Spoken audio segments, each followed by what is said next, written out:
Welcome to the class, children. Today now we are going to study the next part of chapter 3, the flower structure and function. In previous part of this chapter we have discussed the two floral whorls, that is calyx and corolla, their arrangement and the structure of a typical flower.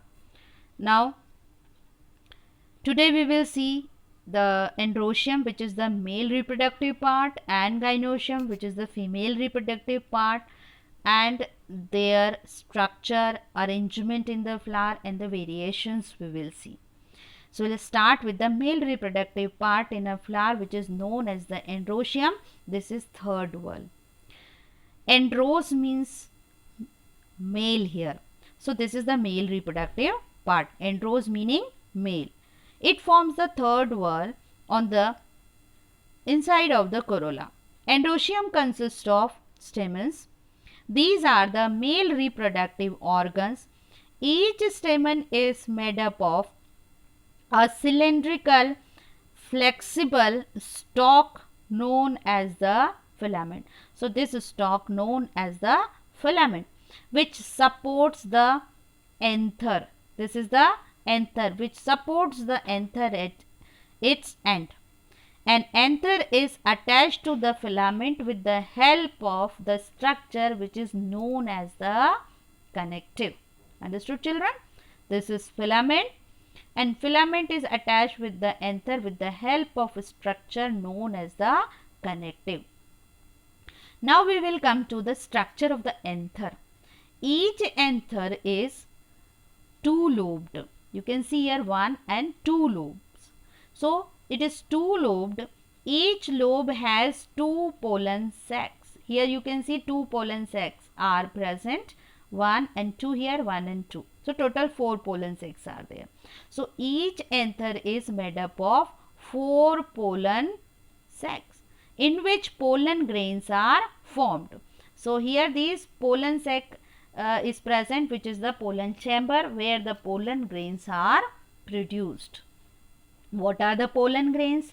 So the pollen grains are fine, powdery, granular structures which contains the male gamete. So understood, children? The structure of the anther made up of 4 pollen sacs in which the pollen grains are formed, and pollen grains are fine, powdery, granular structure contains male gametes. Understood? So what is the function of the androecium?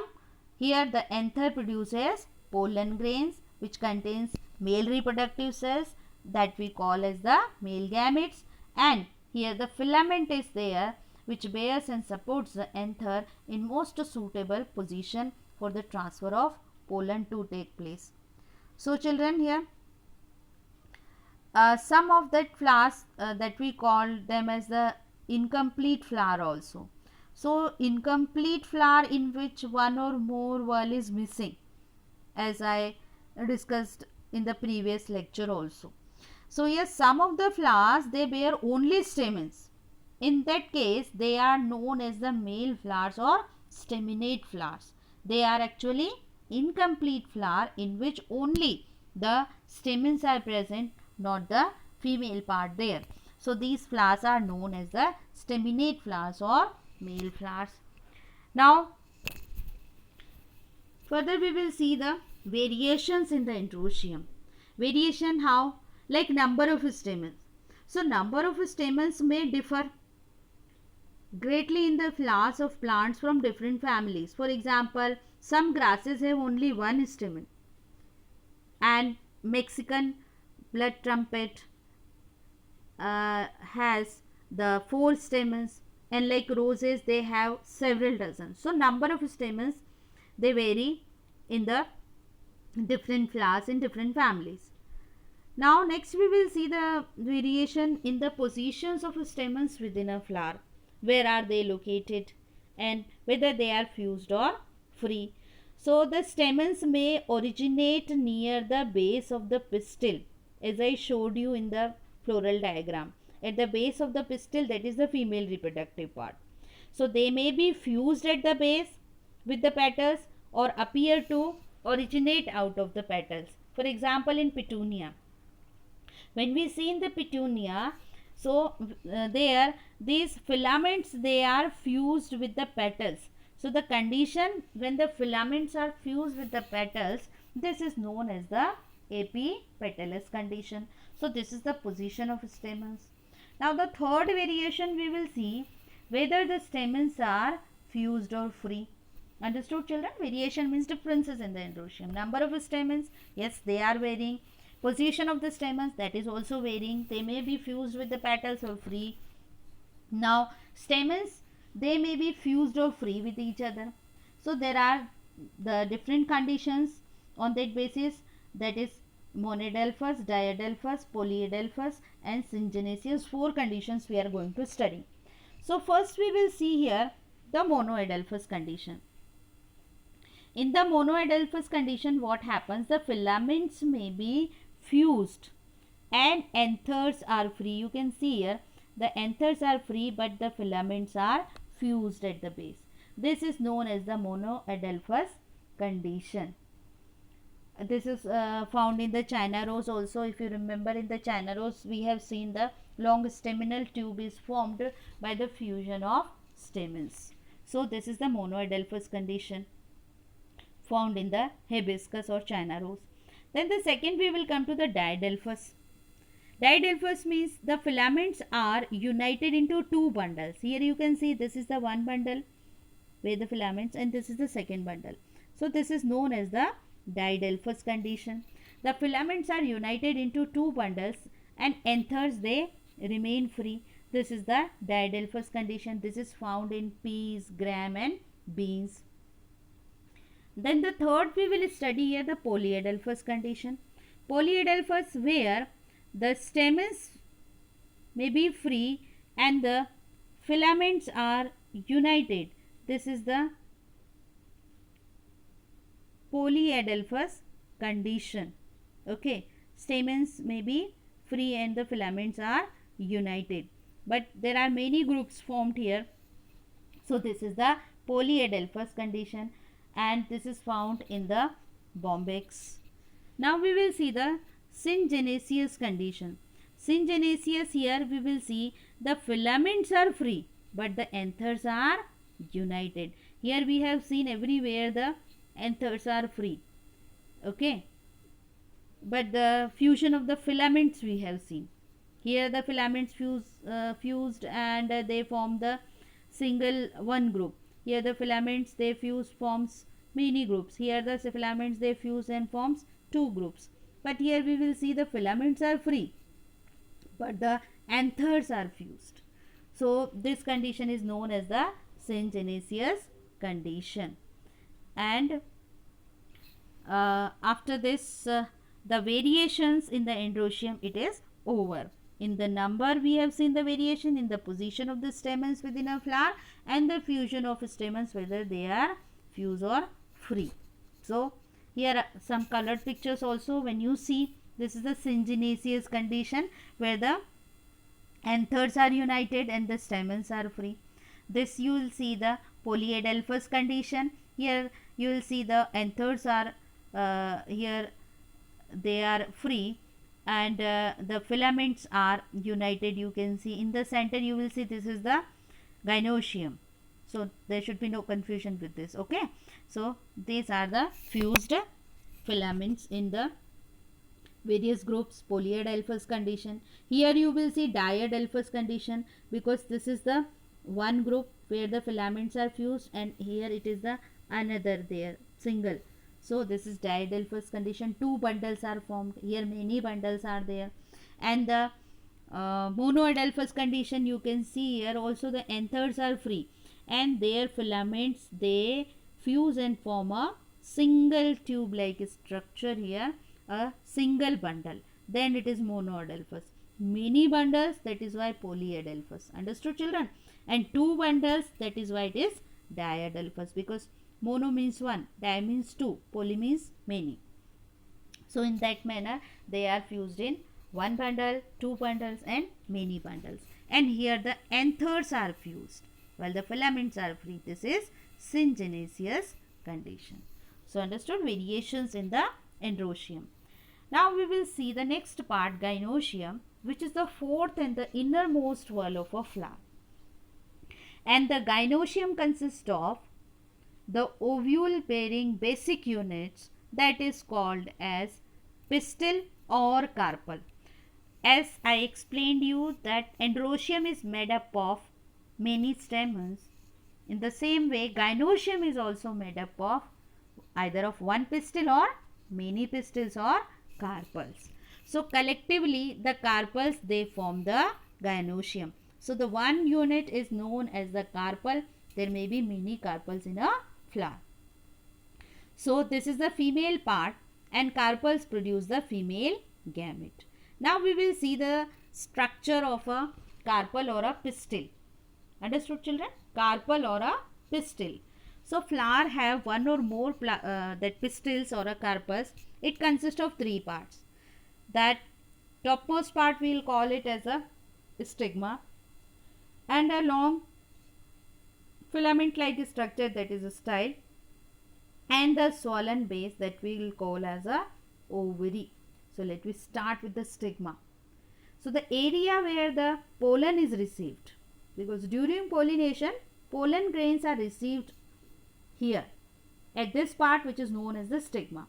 Stigma is the terminal part of the carpel. It receives the pollen grain. So understood? In a carpel, what is the position of the stigma? At the terminal part. What is the function of the stigma? To receive the pollen grain. Now we will come to the style. Often the stigma may be borne on a cylinder stalk-like structure. So a cylinder stalk-like structure on which the stigma present here, this is known as the style. What is the function of a style? It connects the stigma to the ovary. This is ovary. So this is the style. Now we'll come to the ovary.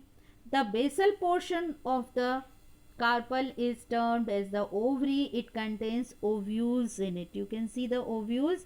These ovules are attached with the placenta. And this ovule has female gamete that we call it as the egg cell, which fuses with the male gamete. So female gametes develops inside the ovule. So understood, children, the three parts of a carpel or a pistil: stigma, style, ovary, their location and function. The stigma is the terminal part which receives the pollen grains. The style is the part on which the stigma lies and which connects the stigma and the ovary. Function of the style is there. Actually, it carries the pollen tube through it, which contains the male gamete. Ovary is the basal part of the carpel. Swollen part, it has ovule, and ovule produces female gametes. So understood? Location and function of all these parts of a carpel. And here again we will see the flowers which bears only carpels, no stamens. They are known as the carpellate flowers. Like in androecium we have studied some flowers, they bear only stamens, and they are referred as the male flowers or the staminate flowers. So they are the unisexual or incomplete flowers. Another category of the incomplete or the unisexual flowers is the carpellate flowers, in which only carpels are present, no stamens are there. Now we will see here that inner structure of a carpel in the transverse section. When you see, so what you see in the transverse section, this is the unit of a carpel, means there are three carpels. So this is tricarpellary ovary, where you see in the center, this is ovule. Ovules are attached with the placenta, and this is the outermost covering of the ovary, that we call it as the pericarp. So understood, children? Now what are the functions of the gynoecium? As I discussed, that the ovary is the hollow structure, contains ovules in it, and each ovule contains an egg cell for the reproduction. And here the style bears the stigma in the most suitable position, because it is at the terminal end, so its position is very suitable to receive the pollen grains during the pollination. And stigma is structurally adapted to receive or trap pollen grains. So it is most important role of stigma in the reproduction. So understood children, gynoecium and its different parts. Now we will see the variation in the gynoecium. Variation in the gynoecium like the number of carpels. As we have seen the number of stamens in the androecium, here we will see the number of carpels. So carpels, they are varying in number, like peas and beans have only a single carpel which forms a single pistil. Such gynoecium is known as the monocarpellary. When the single carpel is present in the gynoecium, monocarpellary. Peas and beans as well as mango, coconut, they all have a single carpel, single pistil. So the ovary which is present in the coconut flowers and the mango flowers, that is monocarpellary ovary. Now it may be bicarpellary and polycarpellary. Bicarpellary like in mustard where the two carpels are present.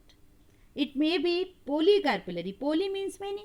So it may be more than two carpels in a flower, like when we see in the that magnolia and lady's finger. Here we will see the polycarpellary ovary. You can see here in the magnolia, see there are many carpels surrounded by the stamens. You can see here. So this is the polycarpellary condition in the gynoeciums. Understood? Monocarpellary, mono means one carpel. Bicarpellary, two carpels, and polycarpellary, many carpels are there. So these are the variation in the gynoecium on the basis of number of carpels. Now we will see the position of the ovary in a flower. So on that basis we will see the three different conditions and the three types of flowers: hypogynous flower, perigynous flower and epigynous flower. So first we study here the hypogyny, the condition known as the hypogyny, and flower is known as the hypogynous flower. Hypogyny condition is there when the ovary is superior. If the ovary is attached above the attachment of all three floral whorls. Now you see all the three floral whorls are arising at the base of the ovary. So ovary here, it is superior above all the three floral whorls, like the calyx, corolla and androecium. Okay, in this case the ovary is known as the superior ovary and the condition is known as the hypogyny, and the flowers are known as the hypogynous flower. For example, China rose, mustard, citrus, they all are the hypogynous flowers. So understood? Ovary is superior, all the floral whorls are arising at the base, calyx, corolla and the stamens, that is the androecium. Now next we will see the epigyny condition. Epigyny condition, when we see what happens here, the ovary is below the level of attachment of the three floral whorls. How it is there? You see ovary is downside and all the floral whorls are arising above the ovary, calyx, corolla and androecium. So here the ovary is inferior. You can compare these two conditions. Okay, here epigynous and hypogynous. In epigynous, ovary is at the upper side. In epigynous, you can see the ovary is inferior at the lower side. Understood? So ovary is below the level of attachment of three floral whorls and the receptacle completely grows around the ovary. This receptacle or thalamus completely grows around the ovary and the ovary is called the inferior ovary and the condition is known as the epigyny. Flowers are known as the epigynous flowers. For example, sunflowers and cucumber. So understood? Hypogynous, epigynous flowers or hypogyny and epigyny condition. The third is perigyny condition or perigynous flower. It is intermediate, half inferior ovary. So let me see how it is there. If the ovary is surrounded by a receptacle which grows to form a cup shaped structure. You can see here the cup shaped structure is formed by the receptacle and it form a cup shaped structure up to the midway of the ovary. Okay, this is at the midway of the ovary, and other 3 floral whorls, they sprout from the rim of the receptacle. This is the rim of the receptacle. So on the midway these are arising, the calyx, corolla and the androecium. So ovary is said to be as the half inferior or intermediate, and this condition is known as the perigyny, and the flowers are known as the perigynous flowers. For example, pea and beans. So understood children here? Position of the ovary in the flower. Now next we will come to the part that is placentation, that is the attachment of ovules in the ovary. So let me see here that ovary may consist of one or more chambers or locules. So these chambers are known as the locules.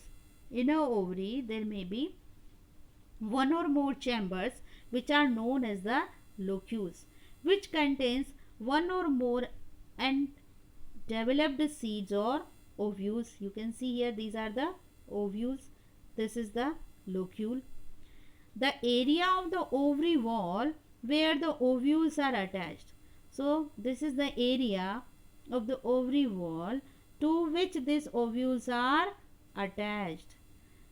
This is called as the placenta. You can see this is placenta, to which these all ovules are attached.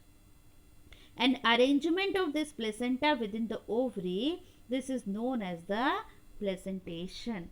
Okay, this varies in the different species. Here you can see placenta in the center, sometimes the placenta at the periphery, sometimes at this walls also. So its position varies, so the type of placentation is also different, but that much detail is not in your syllabus. So understood children? Placentation. Now we have studied the different type of flowers here, that bisexual flower and unisexual flower, complete and incomplete.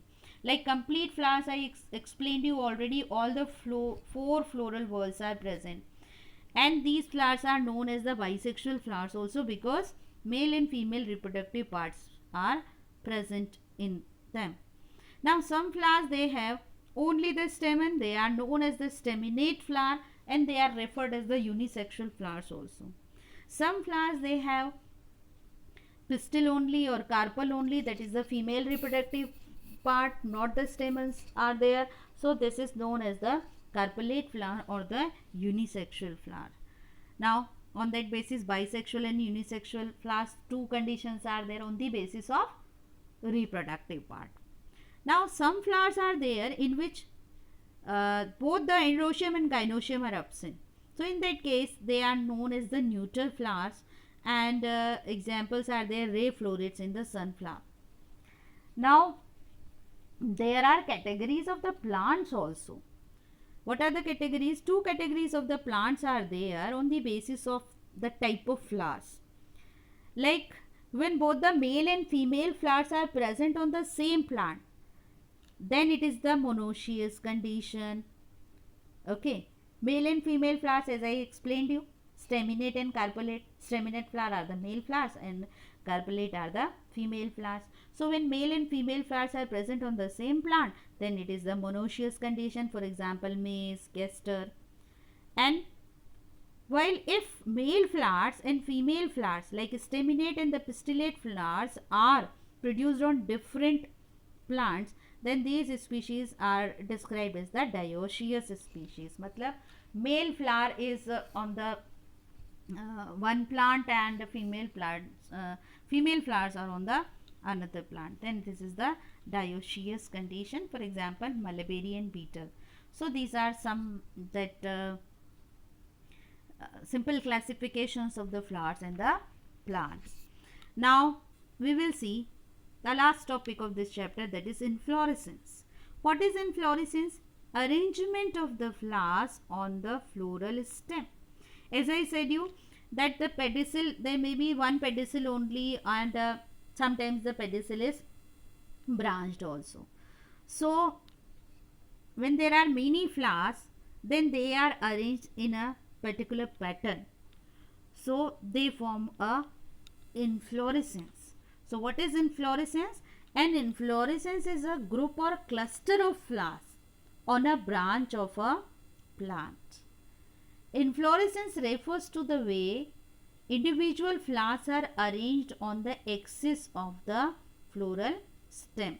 This is floral stem on which the flowers are arranged. So understood? What is inflorescence?